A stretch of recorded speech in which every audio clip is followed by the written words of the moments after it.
that has created the present crisis on our planet. But not simply judge, we will then need to respond with creativity and generosity.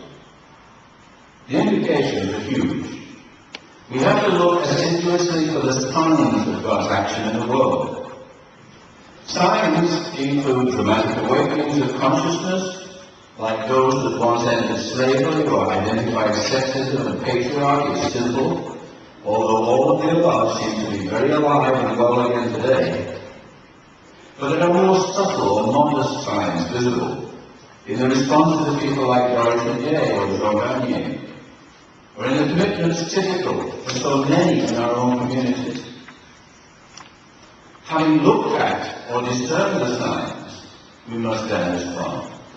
You and I are personally charged with leaving here on Sunday thinking differently and committed to acting differently in faithfulness to our mission call. Otherwise, this is just a weekend break in New Orleans. God initiates, and we discern, and then we respond. So how is the initiative of God's Spirit perceived? In the Creed we say, I believe in the Holy Spirit who has spoken through the prophets. Are they just our dead heroes? Or are there living prophets among us in this room, urging us, leading us to take responsibility for a new earth? Not an earthly paradise, but a world called daily to become more consistent with God's vision and with God's initiative. Let's explore this. Susan Klassen is a green-fingered Mennonite missionary. Wisdom gleaned from gardening has a direct bearing on her understanding of mission. Her specialty is hanging flower baskets, things of rare beauty. In the early days, she would carefully cut and pare, water and feed her plants every day. But after a while, they began to wither. And despite her continuing care, many of them died. But cuttings, long ago discarded, have fallen to the ground and been fed from the overflow of the daily waterings. So as some plants in the baskets above were dying, some cuttings on the ground were striking root and flourishing. There was life, but not where she expected it, or wanted it, or could control it. And for all her care and commitment, she certainly did not create this new and abundant life. But she knows it. Applying the lesson is easy. Our passionate commitment is a prerequisite, but God gives the increase. And we have to intentionally desist from trying to control the Spirit of God. And just as intentionally address our own expectations, our well-meaning initiatives, and our impatience with others and with God. Disciple means a learner, one who responds to the initiative of the teacher. But we live in a culture of personal initiatives and power and control, rather than careful discernment and appropriate response.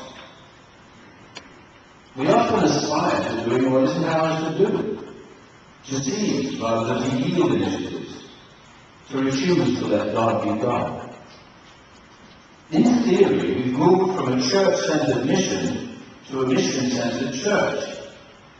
But in practice, at both the institutional and individual level, we still rearrange things so that the church, or my community, or even I myself, cling to a central role. Instead of listening to the Spirit, we muzzle the Spirit, or we presume to speak on the Spirit's behalf. And then we wonder why the new heaven and the new earth seem so far away. When church and community and individuals act as instruments of God's mission, then church and community and individuals are at their most vulnerable, their most risk-taking, and at their most prophetically faithful. But we all suffer from amnesia. And when we forget that we are instruments, and assume a more central or executive position, we become dogmatic and bombastic, and we hinder God's mission. Consider the pomp and circumstance that currently marks the Curia, some episcopal conferences, or the current apostolic visitation of women religious, or the LCWR, as well as certain pastors, confreres, or sisters we know, and perhaps are turning into ourselves. We all need to know our place and seek the action of the Spirit, still trying to speak through the prophets today. Do not resist the Holy Spirit, says Stephen. So recall another biblical image. God says that God's servant Isaiah will not break a bruised reed or quench a dimly burning wick. Contrast this with Stephen's last words. You stubborn people, always resisting the Holy Spirit. Two images. A crushed reed, a flickering flame, and hostility or violent opposition to the Holy Spirit.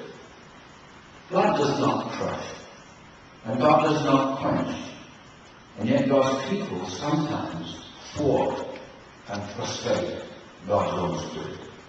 How can God prevail in such circumstances?